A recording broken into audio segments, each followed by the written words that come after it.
He stumbled back, eyes wide with horror, and fell onto his butt. The prosthetic leg skidded across the marble floor with a cold, metallic clatter, slicing through the gala's elegant strings. Music and champagne chatter. For a heartbeat, no one moved. No one breathed.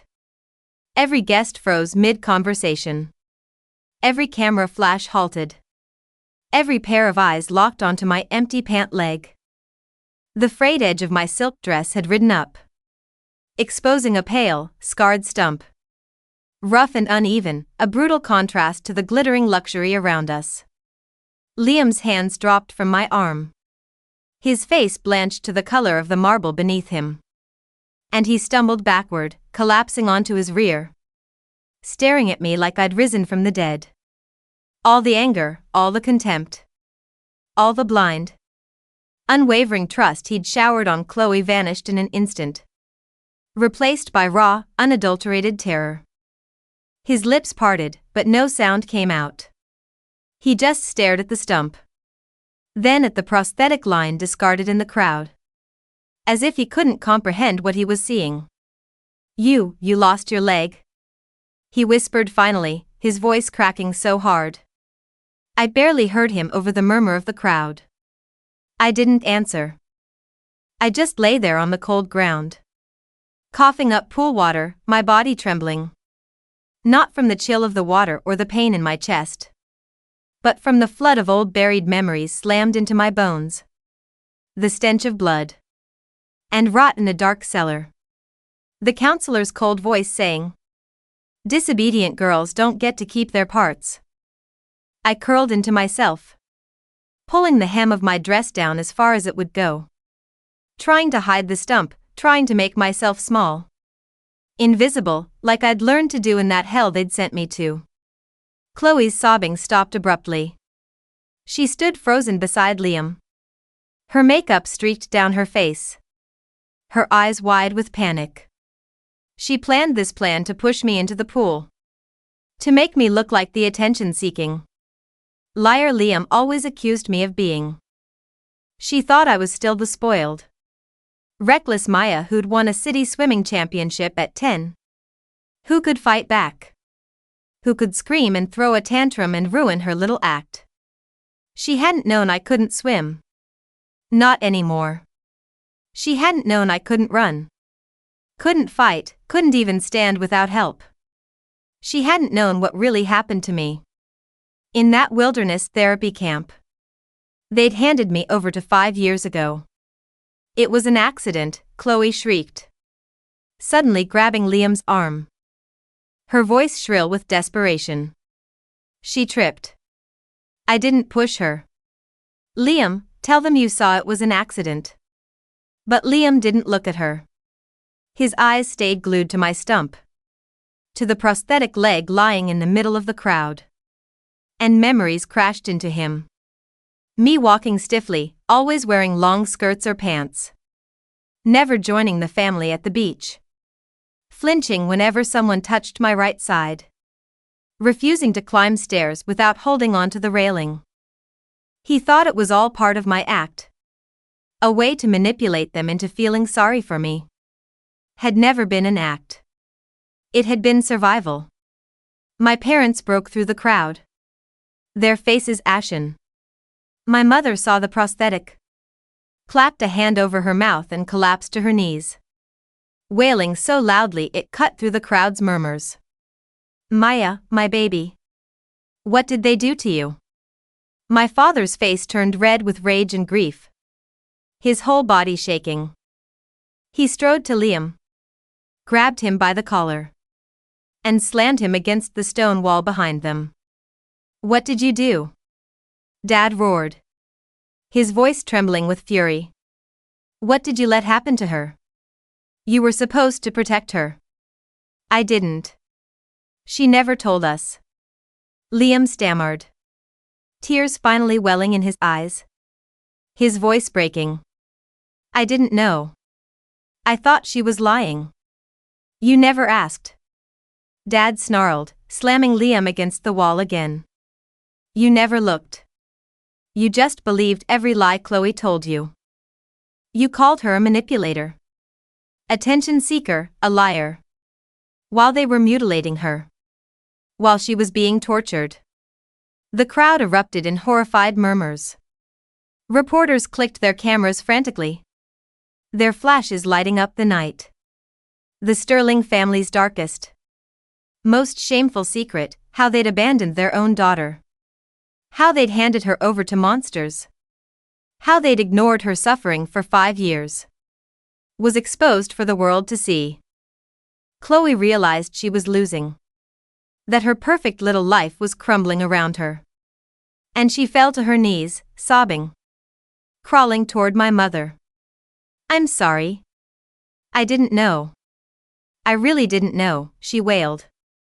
Grabbing my mother's legs. I was just scared she'd take my place. Scared you'd stop loving me. I didn't mean to hurt her. I just wanted to test her to see if she really changed. She scrambled to her feet. Rushing toward her bedroom. I'll leave. I'll move out right now. Just don't hate me. But no one looked at her anymore. All the sympathy, all the attention. All the love she'd hoarded for years shifted to me in an instant. My father knelt beside me. His hands trembling as he wrapped his suit jacket around me. His voice gentle for the first time in years. Maya, I'm so sorry. I'm so sorry. My mother pulled me into her arms. Her sobs shaking my body. And I let her because I didn't know what else to do. I didn't know how to react to kindness. To love, to someone caring about me. I'd spent 5 years being told I was worthless. That I deserved to be hurt. That obedience was the only way to survive. Kindness felt like a trap. In the ambulance, the doctor examined my stump. Her face grim. My parents sat beside me. Holding my hands, their eyes red from crying. Liam sat in the corner, pale and motionless. Like his soul had left his body. Chloe hadn't come. She'd locked herself in her room and no one had bothered to get her. These are old, severe amputation scars. The doctor said quietly. Her voice filled with horror. This wasn't an accident. This was surgical. But not in a hospital. The bone was sewn unevenly. The tissue is scarred from infection. This was done in inhumane conditions. No anesthesia, no proper medical care. She paused, glancing at my parents. Who did this to her? My mother sobbed into my father's chest. We sent her to a wilderness therapy camp. We thought they'd help her learn discipline. They told us she'd come back a better person. We didn't know. We didn't know it was a torture camp. Liam let out a choked sound. And I turned to look at him. He was staring at his hands. Tears streaming down his face. I called it a hellhole. I told her I'd send her back. I didn't know it really was. His voice trailed off and he buried his face in his hands, whispering. I'm so sorry, Maya. I'm so sorry. I didn't say anything. I just stared out the ambulance window. Watching the world blur by. Sorry didn't fix the stump. Sorry didn't erase the memories of being beaten. Of being starved. Of watching other girls die because they weren't obedient enough. Sorry didn't make the pain go away. But I nodded, because that's what they wanted. Obedience, even in the face of their guilt. That night, the house was silent. Chloe was locked in her room. Her plea for forgiveness ignored. Liam didn't speak a word. He just sat outside my door. His back against the wall like he was guarding me. Like he was trying to make up for all the years he'd ignored me. My parents didn't leave my side. Feeding me soup, changing my bandages. Touching me like I might break. Told me stories about the old days. About when I was little and loved to dance. About how they'd missed me while I was gone. But I didn't remember any of it. Not really. The old Maya. The spoiled, happy one. had died the day they handed me over to those traffickers. All that was left was the obedient, broken girl who knew how to survive. But I knew the truth. Their kindness was temporary. It was born out of guilt, out of shame, out of the horror of what they'd done. Once the guilt faded, once the media attention died down, they'd go back to ignoring me. Chloe would find a way to manipulate them again. Liam would go back to hating me. They'd abandoned me again, just like they did before. Late that night, when everyone was asleep, I slipped out of bed. My stump was throbbing, but I ignored the pain. I'd learned to ignore pain a long time ago. I walked to the window, using the wall for support, and looked out at the backyard. The pool was still, the water reflecting the moonlight. And for a moment, I was back in that cellar. The counselor's voice in my ear. Disobedient girls get thrown into the well. I shook the memory away, reaching under my pillow to pull out a small rusted metal tag. Engraved on it was a number 73. That was my name in the camp. Not Maya, not Sterling. Just 73. The other girls had numbers, 2, 68, 81, 94. They were gone now. They died because they weren't obedient enough. Because they tried to fight back. Because they thought someone would come to save them. I'd learned from their mistakes. I'd obeyed. I'd survived. I closed my eyes and remembered the day they took my leg. I tried to escape, ran for 3 miles through the woods. My feet bleeding, my lungs burning. I'd almost made it to the main road. Almost made it to freedom. But they'd caught me. They'd dragged me back to the camp, broken my right leg with a stick, and left me in the cellar for 3 days, screaming in pain. When the counselor had come down holding a rusty saw, a cold smile on his face. Disobedient things get cut off, he'd said. Now you'll never run again. Now you'll always be obedient. I had screamed until my throat was raw. But no one had come. No one had saved me because no one cared. I thought coming home would be safe. I thought being with my family would mean no more pain. No more fear. But it wasn't. Chloe wanted me gone. Liam hated me. My parents had abandoned me once. They could do it again. Kindness was a trap. Obedience was the only way to survive. Just as I was about to climb back into bed, a soft sound came from the window. A tap, tap, tap. I froze. That sound. I knew that sound. It was the signal the counselors used in the camp. 3 taps, a pause. 3 more taps. It meant obey or suffer. I slowly turned around, my heart pounding. A dark figure stood. I held my breath, the air in my lungs turning stale. Tap. Tap. Tap. The shadow outside the window didn't move.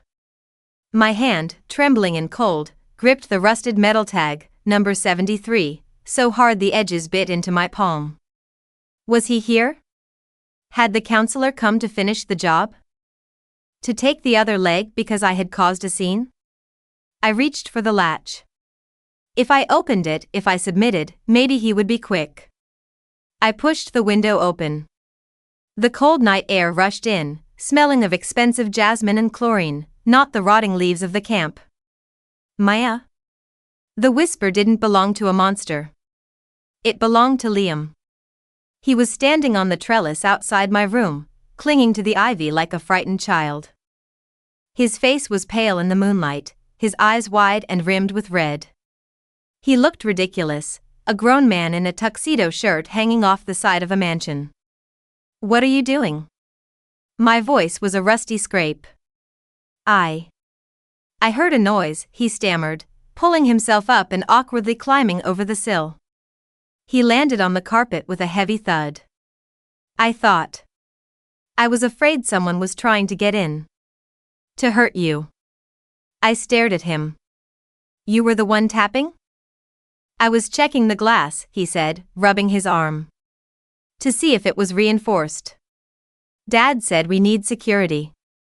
He looked up, and his gaze fell on my nightgown, where the fabric ended abruptly at my right knee. He flinched, a violent, physical recoil.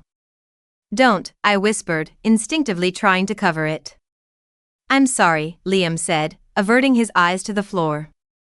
I'm sorry I looked. I'm sorry I'm here. I couldn't sleep. I kept seeing it. The leg. On the floor. It's just plastic, I said flatly.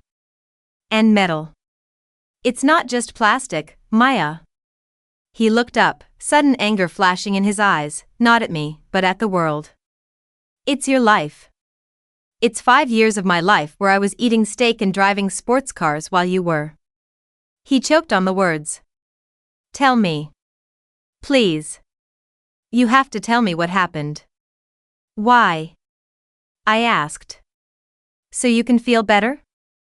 So you can cry and say sorry again? So I can kill them, he said.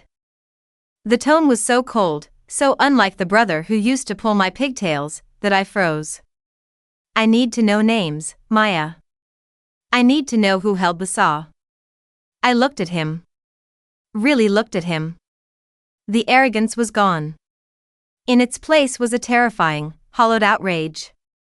If I tell you, I said softly, you have to obey. Liam went still. Obey? Rule number 1, I recited, my eyes unfocused. Compliance is survival. If you want to know, you do exactly what I say. No screaming. No crying. No running to Dad. Liam nodded slowly. I obey. I sat on the edge of the bed. Sit. He sat on the floor. And for the first time in 5 years, I spoke. I didn't just answer questions, I told the story. I told him about the welcoming ceremony where they burned our clothes. I told him about the 3-day hikes with no water. I told him about the infection in my leg after I fell into the ravine trying to run, and how the counselor, a man named Mr. Garris, decided a doctor was too expensive and a lesson was more valuable. I told him about the rusty saw. Liam didn't cry. He turned a shade of gray that looked like ash. He gripped the carpet until his knuckles turned white. He listened to every word, every wet, crunching detail of the amputation performed with only a leather strap to bite on. When I finished, the sun was beginning to bleed gray light into the sky. Garris, Liam whispered. Is he still there? He's the director, I said. He says he's doing God's work. Liam stood up. His movements were stiff, robotic. Go to sleep, Maya. Lock the door. Where are you going? I have work to do. Part 3, The Media Circus. The next morning, the Sterling mansion was under siege. News vans lined the street. The picture of my prosthetic leg lying on the marble floor was on the front page of every tabloid. Billionaire's daughter mutilated in secret camp. My parents were in damage control mode. They were in the library with lawyers and PR crisis managers. I could hear my father shouting into the phone, threatening lawsuits. I stayed in my room. I didn't have my leg. Liam had taken it the night before, supposedly to get it fixed, so I crawled to the bathroom. It was humiliating, but obedience was habit. I didn't ask for help. At noon, the door opened. It was Chloe. She looked wrecked. Her eyes were swollen shut, her hair a rat's nest. But the moment she saw me sitting in the wheelchair the nurse had brought, her expression hardened. Are you happy? She hissed, closing the door behind her. I looked at her. Happy? You ruined everything, she spat, pacing the room. The stock is tanking. Dad is talking about stepping down. Liam is gone, he left this morning with a gun in his glove box. And Mom. Mom won't even look at me. Liam has a gun? The words felt heavy in my mouth. Don't act like you care, Chloe sneered. This is what you wanted. You wanted to destroy us. You played the long game. You let them cut your leg off just so you could come back and guilt trip us. I stared at her. The absurdity of it made me want to laugh, but laughter was dangerous. You think I chose this? I think you're a psycho, Chloe said, leaning down, her face inches from mine. I think you enjoyed it. You liked the pain. And now you're going to milk it for every penny. She grabbed my shoulders. Tell them it was a lie. Tell them you got into a car accident. Tell them the camp was fine. Rule number 4, I whispered, trembling. Lying leads to correction. Shut up with the rules. Chloe screamed, shaking me. Fix this. Or I swear to God, I'll finish what the pool started. The door banged open. It wasn't Liam. It was my mother. She stood in the doorway, holding a tray of tea and toast. She saw Chloe shaking me. She saw the fear in my eyes. The tray crashed to the floor. Get away from her, my mother said. Her voice was unrecognizable. It wasn't the voice of the socialite who worried about napkin folds. It was guttural. Chloe froze. Mom, I was just. I said get away. My mother lunged. She grabbed Chloe by the hair and yanked her back. Chloe shrieked, stumbling. You pushed her, Mom sobbed, tears streaming down her face, but her grip was iron. At the party.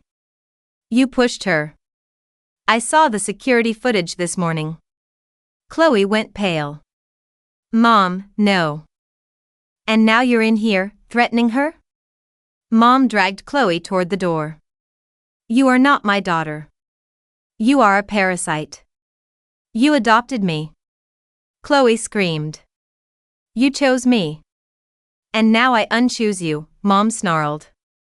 Get out of this house. If I see you before the police do, I will kill you myself. She threw Chloe into the hallway and slammed the door. She locked it. Then she turned to me, sliding down to the floor amidst the broken china and spilled tea. I'm sorry, she wept, burying her face in her hands. I'm so sorry, Maya. I didn't see.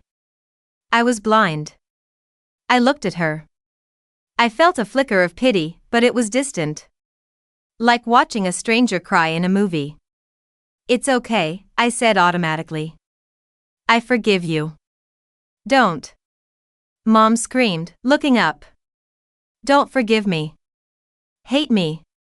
Please, baby, just hate me. It hurts less than your obedience. But I couldn't hate her. Hate took energy. I needed my energy to survive. Where is Liam? I asked. Mom wiped her face. He went to the camp. My blood ran cold. He went to Garrus. He went to burn it down, Mom whispered. Part 4, The Return to Hell. I made them take me. My father tried to stop me. He said it was too dangerous, that the police were already on their way. But I looked him in the eye and said, if you don't take me, I will crawl there. For the first time, my father obeyed me. We took the helicopter. The camp was 3 hours away by car, nestled deep in the Adirondack Mountains, but only 40 minutes by air. As we flew over the dense forest, my heart hammered against my ribs. The green canopy looked like a mouth waiting to swallow me again. We saw the smoke before we saw the fire. A column of black smoke rose from the center of the compound. Put it down, Dad ordered the pilot. There, in the clearing. We landed. The rotor wash flattened the grass, the same grass I had been forced to cut with nail scissors as punishment. I was in my wheelchair. Dad pushed me. We ran toward the main cabin. The gate was smashed open. Liam's Range Rover was parked at a jagged angle, the front bumper caved in. Liam! Dad shouted. We found them in the courtyard. The place where we used to have roll call. The main administrative cabin was ablaze. The heat was intense. In the center of the dirt circle, Liam was on his knees. He was bleeding from a cut on his forehead. He was holding a gun, but it was pointed at the ground. Standing over him was Mr. Garris. Garris looked exactly the same. Khaki uniform, shaved head, eyes like dead sharks. He was holding a cattle prod in one hand and a fire axe in the other. 2 large orderlies stood behind him. "You Sterlings," Garris shouted over the roar of the fire. "Always thinking you can buy your way in and out of trouble. You think you can just march in here and threaten me? Where is my son?" Dad roared, stepping in front of me. "He's right there," Garris sneered. "He tried to shoot me. Bad aim. City boy." Garris looked past Dad. He saw me. A slow, sick smile spread across his face. Well. Number 73. You came back." I flinched. My body tried to curl into a ball. "Obey. Don't make eye contact. Look at you," Garris mocked, stepping closer. "Still broken. Still weak. Did you miss us? Did you miss the discipline? Don't speak to her." Liam screamed, trying to stand up. One of the orderlies kicked him in the ribs. Liam collapsed, wheezing. "Let him go," Dad said, his voice shaking. "We're leaving. The police are coming." "The police are on my payroll, Mr. Sterling," Garris laughed. "You signed the waivers. You gave me legal guardianship. In loco parentis. I can do whatever I want to discipline my charges." He raised the cattle prod. "And you, number 73. You've been very naughty. Leaving the gala. Making a scene. Telling lies." He walked toward me. Dad tried to stop him, but the other orderly grabbed him. Dad was a businessman, not a fighter. He was thrown to the ground effortlessly. Garris stood over my wheelchair. "Stand up," he commanded. My body reacted instantly. I tried to stand. But I only had one leg. I wobbled and fell out of the chair, hitting the dirt. "Pathetic," Garris spat. "Crawling again. Just like that night in the cellar." He reached down and grabbed my chin, forcing me to look at him. "You belong to me, Maya. Your parents gave you to me. You are my property." Something inside me clicked. It wasn't a snap. It was a lock engaging. I looked at the fire consuming the cabin. I looked at Liam, bleeding in the dirt. I looked at my father, helpless. And I looked at Garris. He was right. My parents gave me to him. They failed me. Liam failed me. But I had survived. I had survived the saw. I had survived the hunger. I wasn't number 73 anymore. "No," I whispered. Garris blinked. "What did you say?" I said no. I reached into the pocket of my dress. I pulled out the metal tag. Number 73. I jammed the sharp, rusted edge of the metal tag into Garris's neck. It wasn't a clean strike. It was messy. It was desperate. I shoved it in right above his collarbone, aiming for the soft spot he used to poke with his baton.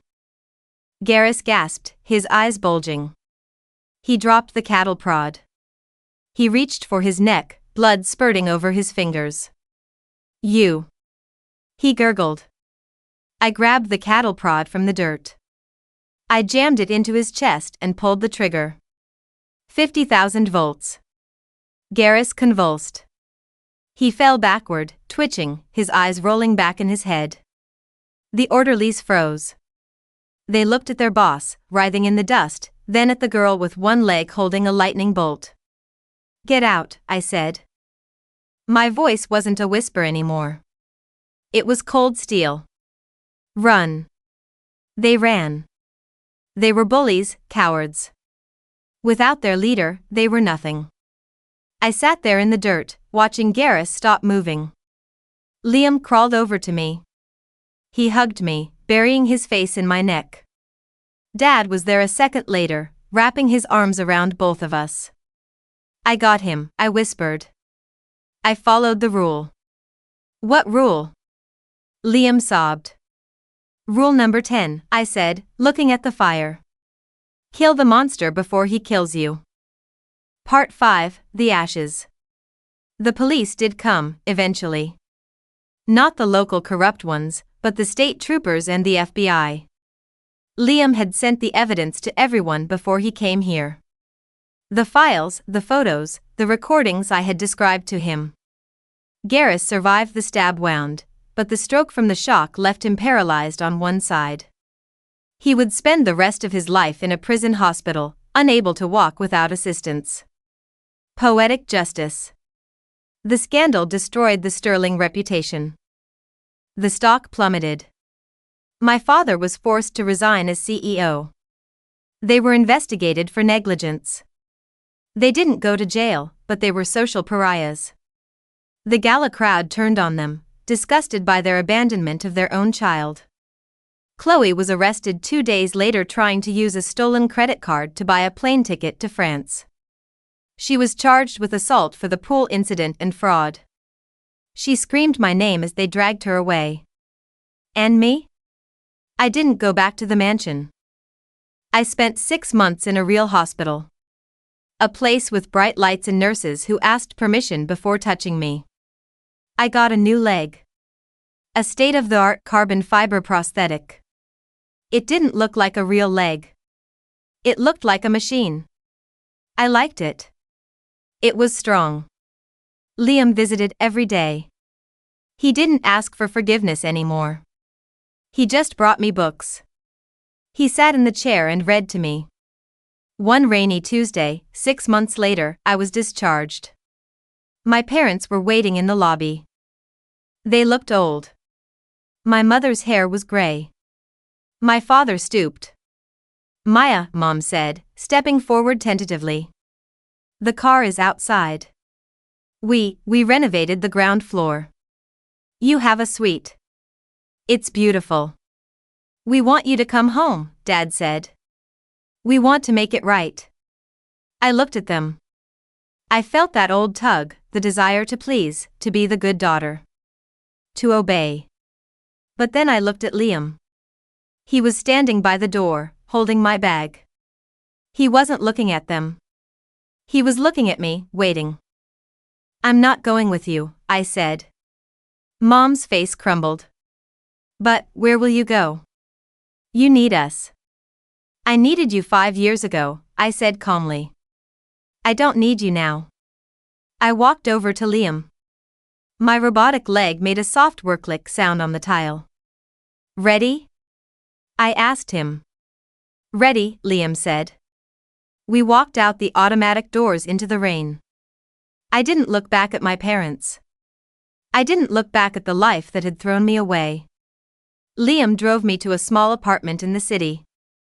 It wasn't a mansion. It was small, cluttered, and loud. It's not much, Liam said, putting my bag down. But it's ours. I used my trust fund. The last of it. I walked to the window. I looked out at the city lights. It's perfect, I said. What are you going to do now? Liam asked, standing beside me. I touched the glass. No tapping. No shadows. Just my own reflection. I'm going to swim, I said. Swim? I used to be a champion, I said, turning to him. I think I can be one again. Even with one fin. Liam smiled. It was the first real smile I'd seen on him in years. I'll be your coach, he said. No, I shook my head. You'll be my brother. That's enough. Epilogue, the gold medal. 4 years later. The Paralympics. The crowd was roaring. The water in the pool was a brilliant, impossible blue. I stood on the block. The carbon fiber leg was detached. I didn't need it in the water. I balanced on my left leg, my muscles coiled. In the stands, I saw them. Liam, screaming his head off, holding a sign that said "Go Maya." And further back, in the nosebleed seats, two older figures. My parents. They came to every meet, but they never came down to the deck. They respected the boundary I had set. They watched from a distance, the only way they knew how to love now. I looked down at the water. Disobedient girls get thrown into the well. I smiled. I wasn't being thrown. I was diving. The buzzer sounded. I launched myself into the air. The silence of the dive was perfect. The water rushed up to meet me, cold and embracing. I didn't sink. I flew. I swam not away from the pain, but through it. I swam for the girl in the cellar. I swam for number 73. When I touched the wall, the world exploded in noise. I pulled myself up. I looked at the scoreboard. Sterling, Maya. World record. I punched the water. I laughed. It was a loud, unladylike, disobedient laugh. I was broken. I was scarred. I was an amputee. But for the first time in my life, I was whole. The end.